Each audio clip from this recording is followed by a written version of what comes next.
Step away. We have this under control." The surgeon barked the order as the billionaire's body sagged forward, lips fading from violet to grey. Crystal glasses trembled. Someone screamed. Sarah saw it before anyone else. The stillness in his chest, the quiet panic behind his eyes. 15 seconds, maybe less. She moved, not toward the doctor, toward memory, a dead grandmother's hands, a desert lesson never meant for Manhattan.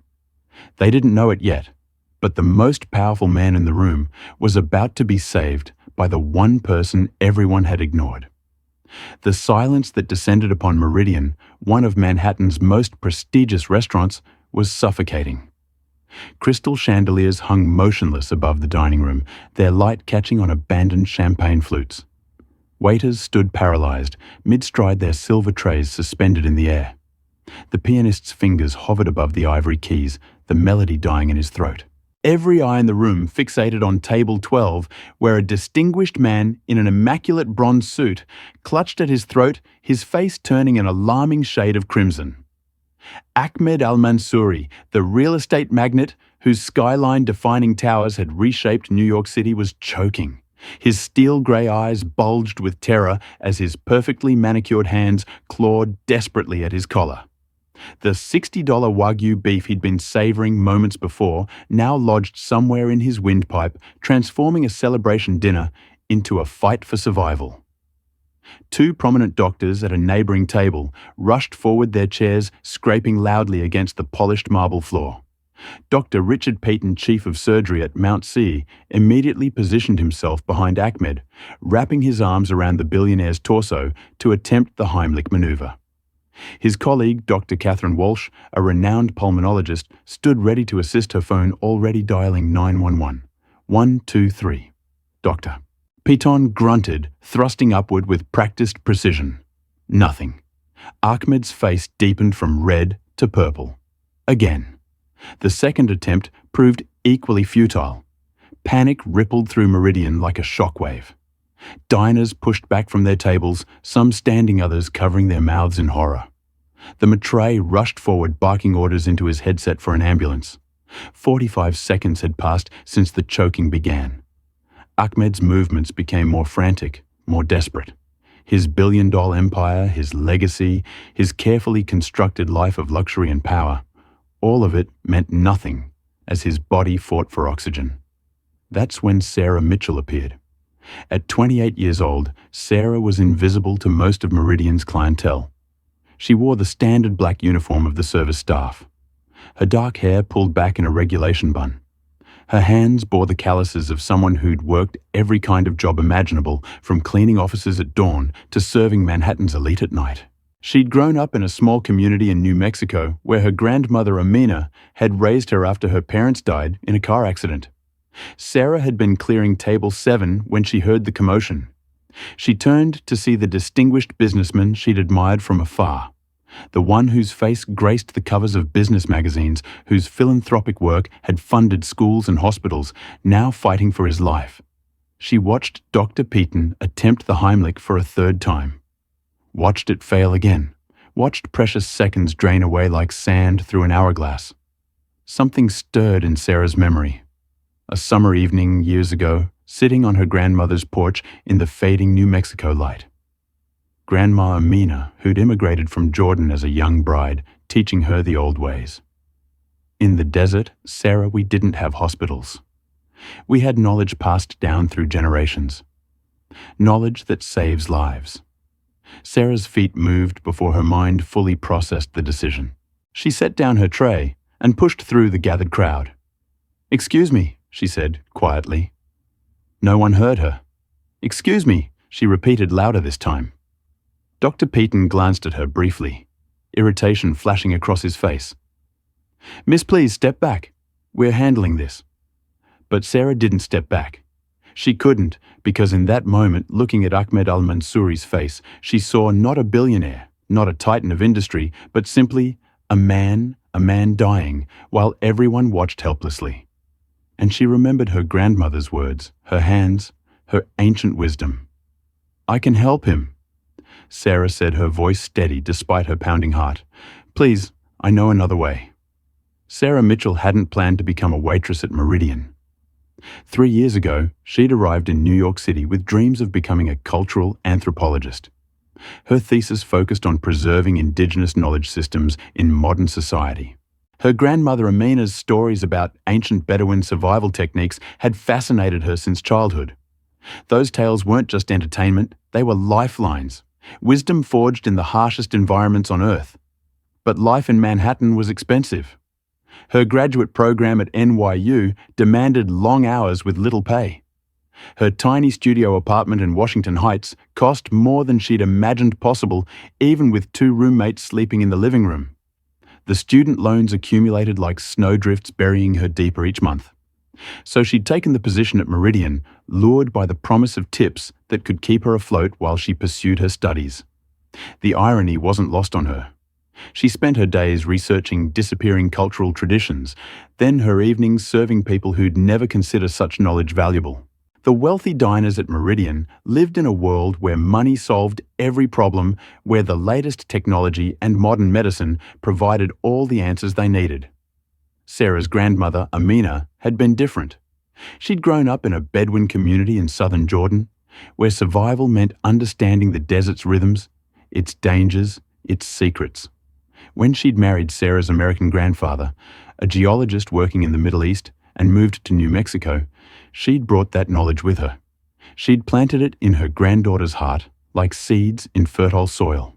The desert teaches us to be resourceful. Amina would say, her weathered hands demonstrating techniques passed down through countless generations. When someone chokes on food in the desert, you don't have time for hospitals. You have seconds to act. The old way it works differently than the modern method. It uses gravity position and targeted strikes. My grandmother taught me. Her grandmother taught her. Now I teach you. Sarah had practiced on pillows on her stuffed animals. Later on, willing volunteers from her anthropology program. She documented the technique in her research, interviewed elderly community members who remembered it being used, but she'd never imagined she'd actually need it. Not here. Not in Manhattan, not in a restaurant where 2 accomplished doctors were already on the scene.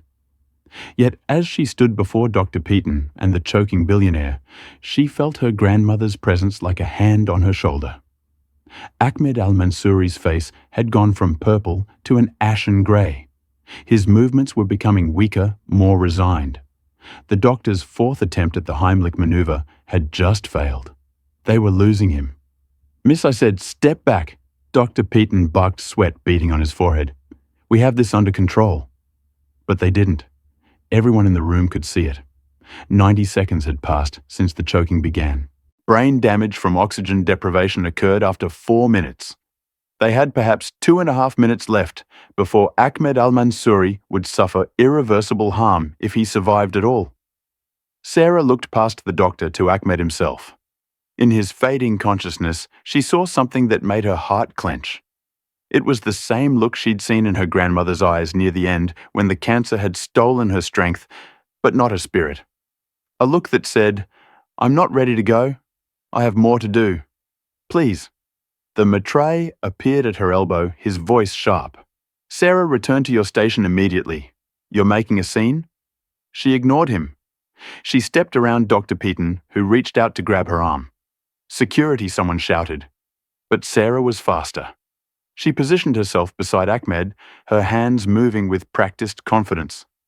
"Sir," she said directly to Ahmed, her voice calm and clear despite the chaos. "I'm going to help you.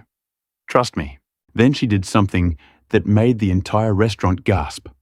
Instead of standing behind Ahmed as Dr. Peyton had done, she gently but firmly guided the billionaire forward, bending him at the waist until his torso was nearly parallel to the floor.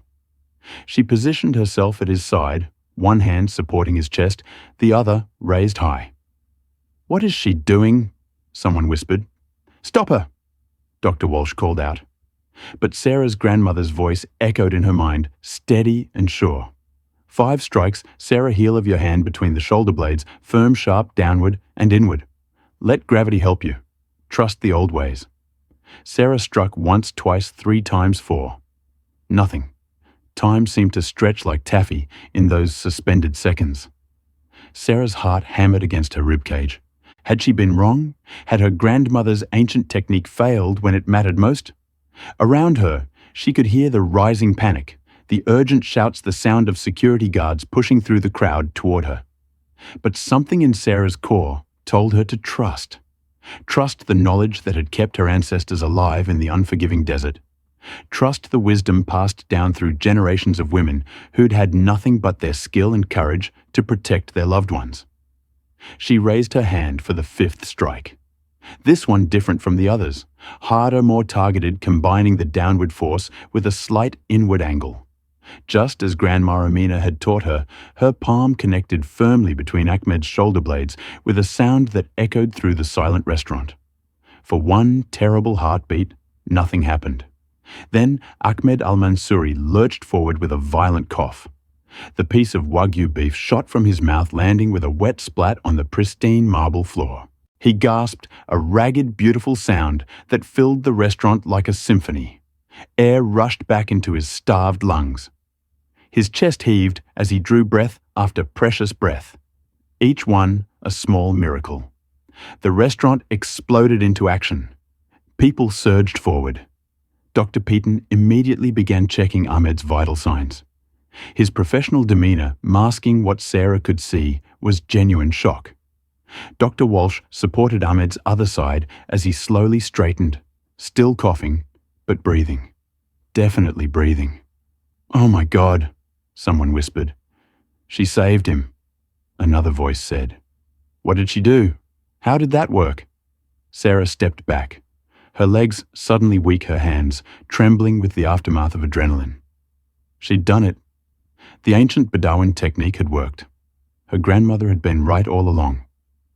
Ahmed al-Mansouri turned to look at her, his steel-grey eyes now bright with tears and wonder. His face had returned to its normal color, though his immaculate suit was rumpled and his perfectly styled salt and pepper hair was disheveled. He looked more human than he probably had in years. He managed his voice and raw. "You saved my life." Before Sarah could respond, he reached out and grasped both her hands in his. They were trembling too, she realized. This man who commanded boardrooms and negotiated billion-dollar deals was shaking like a leaf. "Who are you?" he asked. "What did you do?" "The doctors. They tried, but you knew something they didn't." Sarah swallowed hard, suddenly aware that every person in Meridian was staring at her.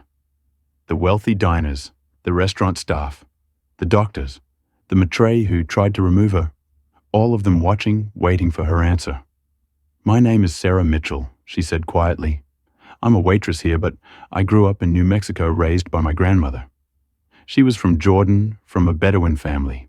The technique I used, it's ancient, hundreds, maybe thousands of years old. It's how desert people saved each other when there were no hospitals, no modern medicine, just knowledge and courage." Ahmed's grip on her hands tightened. Fresh tears spilled down his cheeks, and he made no attempt to hide them. "Bedouin," he repeated, his voice breaking. "My God, my own people." Sarah blinked in confusion. "Your people. I'm Ahmed al-Mansouri," he said, as if she might not know. When her expression remained puzzled, he continued. "My family. We're originally from Saudi Arabia. Bedouin roots, though you'd never know it now." He gestured at his expensive suit, his designer watch, the opulent restaurant around them. "I've spent 30 years building my empire, becoming American, forgetting where I came from. And tonight, I nearly died, choking on an overpriced steak, while 2 excellent doctors tried to save me. But it was a waitress, a woman who remembered the old ways, who honored the knowledge of my ancestors, who brought me back." He pressed her hands to his heart, heedless of the audience. "You didn't just save my life. You reminded me of who I am, what I've lost." The restaurant remained frozen, captivated by the scene unfolding before them. Dr. Peaton cleared his throat awkwardly. "Mr. al-Mansouri, we should still get you to a hospital just to ensure there's no internal damage or—" Yes, of course," Ahmed said. But his eyes never left Sarah's face. "But first, I need to know your grandmother, the one who taught you. Is she still alive?"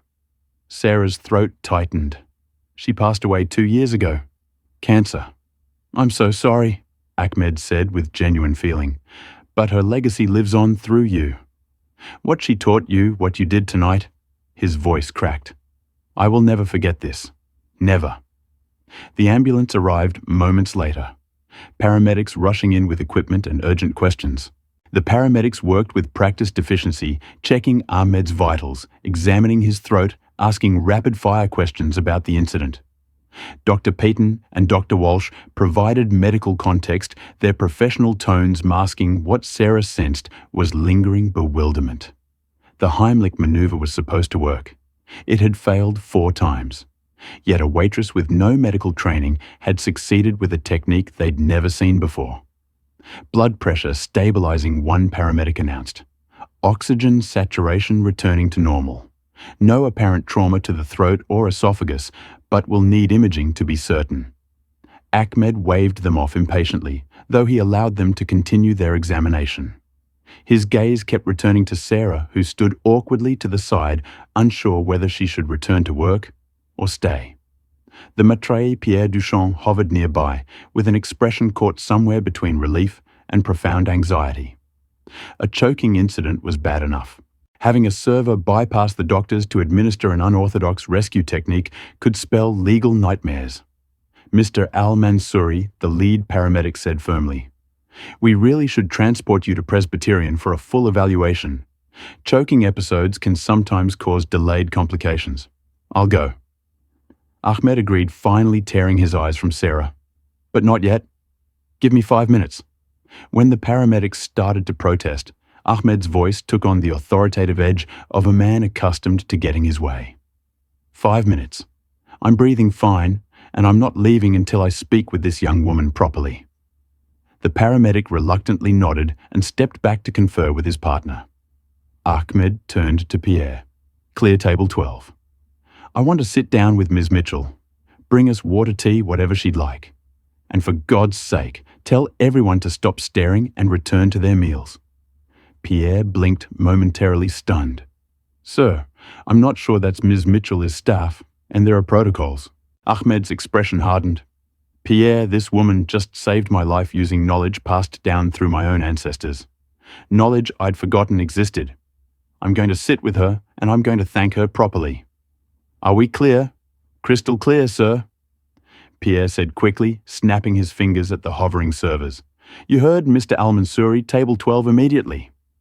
Within moments, Sarah found herself seated across from one of New York's most powerful men at a hastily cleared table. The other diners had reluctantly returned to their meals, though surreptitious glances and whispered conversations continued. Sarah's fellow servers watched from the shadows, their expressions a mixture of awe, concern, and envy. Ahmed accepted a glass of water from a server, took a long sip, and winced slightly as it went down his bruised throat. "Forgive me," he said to Sarah. "I'm sure I look terrible." "You look alive," Sarah replied simply.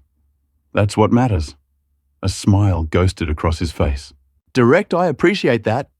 Too many people in my world speak in circles saying what they think I want to hear." He set down the water glass. "Tell me about your grandmother, about what she taught you." Sarah hesitated, suddenly self-conscious. She was used to discussing her research in academic settings with professors and fellow students who appreciated cultural preservation. But this man, this billionaire who'd nearly died, wanted to hear about Bedouin survival techniques over the remains of his interrupted dinner. Her name was Amina al-Rashid, Sarah began. "She married my grandfather in 1972 and moved to New Mexico. But she never forgot the desert. She used to say that the Bedouin survived because they respected knowledge. Not just book learning, but the wisdom of experience of generations." Sarah's voice grew stronger as she spoke the familiar territory of her passion, giving her confidence. The choking technique. It's just one of dozens of things she taught me. How to find water in impossible places. How to navigate by stars. How to treat wounds with desert plants. How to survive when modern conveniences fail. Ahmed listened with an intensity that reminded Sarah of her most engaged students. "And you documented this, studied it." "I'm working on my doctorate in cultural anthropology at NYU," Sarah explained. My dissertation focuses on preserving indigenous knowledge systems before they disappear. My grandmother was one of my primary sources before she died. Was she proud of your work? Sarah felt tears prick her eyes unexpectedly. She was. She said that remembering was sacred work, that every time someone forgot the old ways, a piece of humanity died. Ahmed was quiet for a long moment. When he spoke again, his voice was thick with emotion. My father tried to teach me things when I was young. Stories about our family's history, about life in the desert before oil money changed everything. I dismissed it all as useless nostalgia. I was embarrassed by it. Ahmed continued, his steel-grey eyes distant with memory. When I came to America for university, I wanted to be modern, successful American. I changed how I dressed, how I spoke, even how I thought. I built my empire by looking forward, never back. My father died 10 years ago, and I never told him that I understood that I was wrong to dismiss what he tried to give me. Sarah recognized the grief in his voice. She'd felt it herself when Grandma Amina passed. That terrible knowledge that you'd never have another conversation, never ask the questions you should have asked while there was still time. Tonight, Ahmed said, his voice breaking slightly, a stranger saved my life using the exact knowledge I'd rejected. The irony isn't lost on me. If my father were alive, he'd probably say, this was God's way of teaching me a lesson. Maybe it was, Sarah said softly. Ahmed nodded slowly, then winced again as he swallowed. The paramedic immediately stepped forward. Mr. Al-Mansouri, we really need to go. Your throat is swelling, and we need to get ahead of any potential complications. This time, Ahmed didn't argue. He stood steadying himself briefly on the table. But before the paramedics could escort him away, he reached into his jacket pocket and withdrew a business card holder. His hands were still trembling slightly as he extracted a card and pressed it into Sarah's palm. This has my personal cell phone number, he said urgently.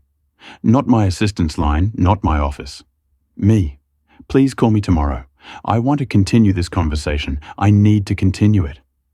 Sarah looked down at the elegant card embossed with gold lettering. Ahmed Al-Mansouri, Chief Executive Officer, Al-Mansouri Properties. The weight of it felt substantial, expensive from a world entirely different from her own. Mr. Al-Mansouri, I'm not sure what else I can. Please, he interrupted. You've given me something tonight I didn't know I'd lost. Let me at least buy you dinner. A proper one, where no one is choking. A ghost of humor flickered in his eyes. And please call me Ahmed. After what you've done, I think we're past formalities. The paramedics were growing insistent now, gently but firmly guiding Ahmed toward the exit.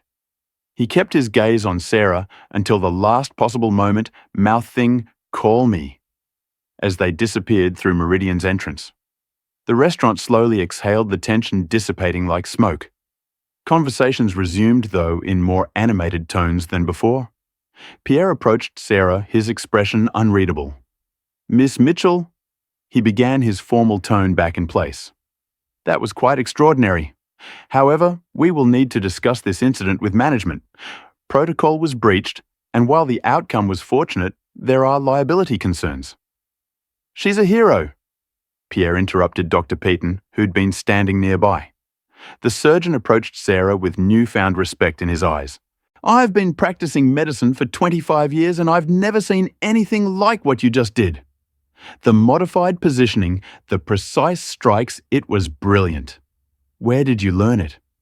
My grandmother, Sarah, repeated, feeling like a broken record. Bedouin tradition. Dr. Walsh joined them, equally intrigued. Would you be willing to demonstrate the technique? Perhaps at a medical conference.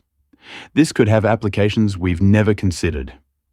Sarah felt overwhelmed, the adrenaline finally draining from her system, leaving exhaustion in its wake. Her legs felt weak. Her hands wouldn't stop shaking, and all she wanted was to sit down somewhere quiet and process what had just happened. I need a moment," she managed. "Please excuse me." She retreated to the staff locker room, ignoring Pierre's protests and the doctor's follow-up questions. Once inside, she collapsed onto the narrow bench and put her head in her hands. The full weight of the evening crashed over her like a wave. She'd saved a man's life. Ahmed al-Mansouri, whose building she passed every day, whose face appeared in the New York Times business section, whose wealth was beyond her comprehension, had nearly died, and she'd brought him back. Sarah's hands were still trembling when Maria Santos, one of her fellow waitresses, burst into the locker room. Maria's eyes were wide, her phone clutched in her hand like a lifeline. "Sarah, oh my God, Sarah, you need to see this." "Not now, Maria," Sarah said wearily. "I just need 5 minutes to—" "No, you don't understand." Maria thrust her phone in Sarah's face. "You're everywhere. Everyone's posting about it. Look." Sarah reluctantly took the phone. The screen showed Twitter, and her stomach dropped as she saw the trending hashtag Bedouin Rescue. Below it, a shaky video played on loop. Someone she couldn't tell who had filmed the entire incident. There she was pushing past the doctors, positioning Ahmed delivering those 5 precise strikes. The video quality was grainy shot from an awkward angle, but the audio was crystal clear. You could hear Ahmed's desperate gasps, the crowd's horrified silence, and then his miraculous cough as the obstruction dislodged. "This has been retweeted like 50,000 times in the last hour," Maria said breathlessly. "People are calling you a hero. They're saying you knew something the doctors didn't." Sarah scrolled through the comments, her heart racing. This is incredible. Ancient knowledge saving lives in the modern world. Why don't they teach this in medical schools? That positioning was genius, using gravity to assist. Brilliant. Ahmed al-Mansouri owes this woman his life. But there were other comments too. Skeptical and critical. She got lucky. She could have seriously injured him. Where's her medical license? This is dangerous. The Heimlich is proven. This is just some folk remedy that happened to work. Sarah felt dizzy. She handed the phone back to Maria. "This can't be happening." "It is happening," Maria said, squeezing her shoulder. "You're famous, Sarah, like actually famous. Pierre's been fielding calls from reporters for the last 20 minutes. The New York Times wants a statement. So does CNN. CNN, Sarah's voice came out as a squeak. The locker room door opened again, and Pierre appeared looking harried. "Ms. Mitchell, I need you to come with me. The owners want to speak with you immediately." Sarah's stomach clenched. This was it. She'd broken protocol, stepped out of her role, made herself the center of attention in a restaurant that prided itself on discretion. She was going to be fired. She followed Pierre through the kitchen, where every chef and line cook stopped to stare, and up the narrow staircase to the administrative offices. She'd never been up here before. The carpet was plush, the walls decorated with understated modern art. Pierre knocked on a heavy oak door marked "Private." "Come in," a woman's voice called. Inside, Sarah found herself facing 2 people. The first was Margaret Sterling Meridian's general manager, a sharp-featured woman in her 50s with steel grey hair cut in a severe bob. The second was younger, perhaps 40, impeccably dressed in a tailored navy suit. He stood as Sarah entered. "Miss Mitchell," Margaret said, her expression neutral. "Please sit down. This is David Chen, our attorney." Sarah's heart sank. They brought a lawyer. This was definitely about liability, about the risk she'd posed to the restaurant. She sank into the indicated chair, her mouth dry. "Miss Mitchell," David began, "I'm sure you're aware that a video of tonight's incident has gone viral on social media." "I just saw it," Sarah managed. "Then you know that millions of people have now watched you save Mr. Al-Mansouri's life using an unconventional technique." David's expression was impossible to read. "This puts the restaurant in a unique position." "I understand," Sarah said quickly. "I overstepped. I shouldn't have interfered with the doctors, and I know there could be legal implications. If you need to let me go, let you go." Margaret interrupted, her eyebrows rising. "Miss Mitchell, we're not firing you." Sarah blinked. "You're not quite the opposite." David said, a small smile, finally breaking through his professional demeanor. "Mr. Al-Mansouri called me personally from the ambulance," Margaret explained, leaning forward. "Before he'd even reached the hospital, he made me promise that no action would be taken against you. In fact, He was quite insistent that we recognize your heroism. Sarah felt her confusion deepen. He called you from the ambulance. He's a very determined man, David said dryly. He also happens to own this building Meridian leases from Al-Mansouri Properties. When he makes a request, we listen. Margaret's expression softened slightly. But beyond that, Ms. Mitchell, what you did tonight was extraordinary. Yes, you broke protocol. Yes, there are liability concerns we'll need to address. But you saved a man's life when our established procedures failed. That counts for something. The medical community is already buzzing, David added. Dr. Peaton contacted us an hour ago. He wants to study your technique, possibly present it at medical conferences. He's already calling it the Al-Rashid method after your grandmother. Sarah's breath caught. The Al-Rashid method. He feels it deserves formal recognition, Margaret said. And between you and me, having Meridian associated with a life-saving breakthrough is excellent publicity. Our phones haven't stopped ringing. Every major news outlet wants to interview you. The Tonight Show has reached out. Good Morning America, even international press. Sarah's head spun. This morning, she'd been an anonymous graduate student serving tables to pay her rent. Now she was being offered talk show appearances. I don't want publicity, she said firmly. I just did what my grandmother taught me. I didn't do it for attention, which is precisely why people are so captivated. David said, in an age of influencers and viral stunts, you acted without hesitation to save a stranger's life. That authenticity resonates. Margaret pulled out a folder. We've prepared a statement for the press pending your approval. It emphasizes your academic credentials, your grandmother's teachings, and the importance of preserving cultural knowledge. It also mentions that you'll remain employed at Meridian, with a significant raise, I might add, and that we fully support you. A raise, Sarah echoed weakly. Mr. Al-Mansouri insisted, Margaret said, he's also established a scholarship fund in your grandmother's name at NYU. Full tuition coverage for your doctoral program, plus a living stipend so you won't need to work multiple jobs. Tears sprang to Sarah's eyes. He did what he announced it on Twitter about 30 minutes ago, David said, pulling up his phone. Here tonight, my life was saved by Sarah Mitchell, who honored the ancient wisdom of her Bedouin grandmother, Amina al-Rashid. In gratitude, I'm establishing the Amina al-Rashid Scholarship for Cultural Preservation at NYU. Traditional knowledge saves lives. We must never forget our roots. The tweet had already garnered hundreds of thousands of likes and shares. Sarah stared at it, unable to process what she was seeing. The scholarship fund her grandmother's name, public recognition of Indigenous knowledge. He did this from the hospital, she asked. Margaret nodded. He's currently undergoing observation, but apparently he refused to rest until he'd made these arrangements. He also left a message for you. She consulted her notes. He said, and I quote, "Tell Sarah that her grandmother's legacy will live forever and tell her to call me tomorrow. We have work to do." Work, Sarah said faintly. He was cryptic about that part, Margaret admitted. But knowing Ahmed al-Mansouri, he has plans, big ones. The meeting concluded with Sarah signing a carefully worded statement for the press and agreeing to a single interview with a major outlet, her choice. As she left the office, her head spinning, she found Maria waiting in the hallway.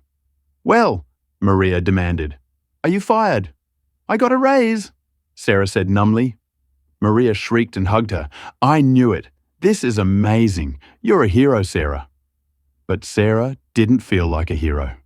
She felt overwhelmed, thrust into a spotlight she'd never wanted. Sarah didn't sleep that night. She sat in her tiny Washington Heights apartment, her two roommates mercifully quiet for once, and stared at Ahmed's business card. The embossed lettering seemed to glow in the lamplight. Ahmed al-Mansouri, followed by his personal cell number. Should she call, he'd nearly died. He was probably exhausted, medicated, surrounded by family and doctors. What could they possibly have to discuss that couldn't wait? But his words echoed in her mind. We have work to do.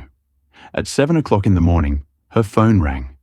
She nearly dropped it when she saw the caller, ID Al-Mansouri. "Hello." She answered, her voice rough from lack of sleep. Sarah Ahmed's voice was hoarse, but energized. I hoped I'd catch you before you left for the day. Do you have time to talk? Yes. How are you feeling? Like I was strangled and then brought back to life, he said with a dry laugh. The doctors say I'm fine. Minor throat irritation, nothing serious. They wanted to keep me overnight for observation, but I checked myself out an hour ago. I have too much to do. Sarah sat up straighter. Mr. Al-Mansouri, you should rest. Ahmed, he corrected gently. And I've been resting my entire life, Sarah. Last night woke me up literally and figuratively. She heard rustling, as if he was moving papers. I spent the night thinking about my father, about everything I've lost, chasing success, about what your grandmother preserved, and what you gave back to me. I just did what she taught me, Sarah said quietly. Exactly. And how many others could benefit from that knowledge? How many people die every year from choking? How many could be saved if more people knew the Al-Rashid method? His voice grew passionate. But it's bigger than that, Sarah. Your dissertation preserving indigenous knowledge systems. That's not just academic theory. That's survival. That's keeping humanity's collective wisdom alive. Sarah felt her heart race. What are you saying? I'm saying I want to fund your research, not just your tuition. I want to establish a foundation dedicated to documenting and teaching traditional survival techniques before they disappear. The Al-Rashid Foundation for Cultural Preservation. He paused. With your permission, of course, and your leadership. Sarah couldn't breathe. My leadership, Ahmed. I'm a graduate student. I'm 28 years old. I don't know how to run a foundation. You know what matters, Ahmed countered. You understand the value of this knowledge because you lived it. You honored your grandmother's teachings when everyone else would have dismissed them as folklore. That's exactly the perspective this foundation needs. But Sarah, I nearly died last night. Do you understand that 4 minutes without oxygen, and I would have suffered permanent brain damage? 6 minutes, and I'd be dead. You gave me back my life. Yes, but more than that, you gave me a purpose I'd lost. Let me do this. Let me help preserve what people like my father tried to teach me. What your grandmother devoted her life to protecting. Sarah felt tears streaming down her face. She would have loved this. She always said the old ways were dying, that no one cared anymore. She was wrong, Ahmed said firmly. Last night proved that people cared desperately. The video of you saving me has been viewed 30 million times. 30 million. Sarah, people are hungry for this knowledge. They're tired of feeling disconnected from their roots. We can change that. When do we start? Sarah heard herself say. Ahmed's relief was audible. Today, can you meet me at my office? I'll send a car. We have plans to make. The black Mercedes that arrived at Sarah's building 2 hours later felt surreal. The driver, a polite man named Marcus, opened the door for her as neighbors gawked from their windows. Sarah clutched her worn leather messenger bag filled with her grandmother's journals, her dissertation notes and photographs of Amina teaching various techniques like a lifeline. Al-Mansouri Properties occupied the top 15 floors of a gleaming tower in Midtown Manhattan. Sarah had walked past it countless times, never imagining she'd enter through the executive elevators. When the doors opened directly into Ahmed's penthouse office, she gasped. Floor-to-ceiling windows offered panoramic views of the city. The furnishings were minimalist but clearly expensive, all clean lines and natural materials. Ahmed stood at the windows dressed casually in dark slacks and a crisp white shirt, no tie. When he turned, Sarah saw the bruising on his throat, vivid purple and yellow marks that made her worse. "Don't look so worried," he said, touching his neck gingerly. "It's a small price for being alive. Come sit. I have people I want you to meet." 3 others waited in the seating area. Dr. Peyton, looking considerably more humble than he had at Meridian, a striking woman in her 40s with intelligent dark eyes, and a younger man with a camera. "Sarah, you know Dr. Peyton," Ahmed began. "This is Dr. Layla Hassan, Chief of Emergency Medicine at Mount C, and this is James Park, a documentary filmmaker." Dr. Hassan stood and shook Sarah's hand warmly. "Mrs. Mitchell, I've spent the last 12 hours reviewing footage of your technique and consulting with colleagues worldwide. What you did shouldn't have worked according to our current understanding. Yet it did. The positioning, the angle of force, the use of gravity. It's brilliant. We need to understand why and document it, James added enthusiastically. I want to film everything. The Foundation's creation, your grandmother's story, the research process. This could change how we think about traditional knowledge. Sarah felt overwhelmed again. I don't understand. Last night I was just trying to help. Now there's a documentary. Ahmed guided her to a seat. Last night you proved that ancient wisdom has modern applications. Now we scale it. Dr. Peaton has agreed to lead medical research into the Al-Rashid method. Dr. Hassan will develop training protocols for emergency responders. James will document everything. And you, he smiled, you'll be the Foundation's Director of Cultural Research. Your job is to find other techniques like this one. Document them. Test them, preserve them. I'll need help, Sarah said immediately. There are elders all over the world with knowledge like my grandmother's, indigenous communities, rural populations, immigrant families. Then we hire anthropologists, medical researchers, translators, whoever you need. Ahmed said simply. I'm committing $50 million as initial funding, more if necessary. The number made Sarah dizzy. 50 million. My father would have approved, Ahmed said quietly. He always said, money without purpose is just paper. This gives it meaning. Dr. Peaton cleared his throat. If I may, Miss Mitchell, Sarah, I owe you an apology. Last night I dismissed you because you weren't a doctor.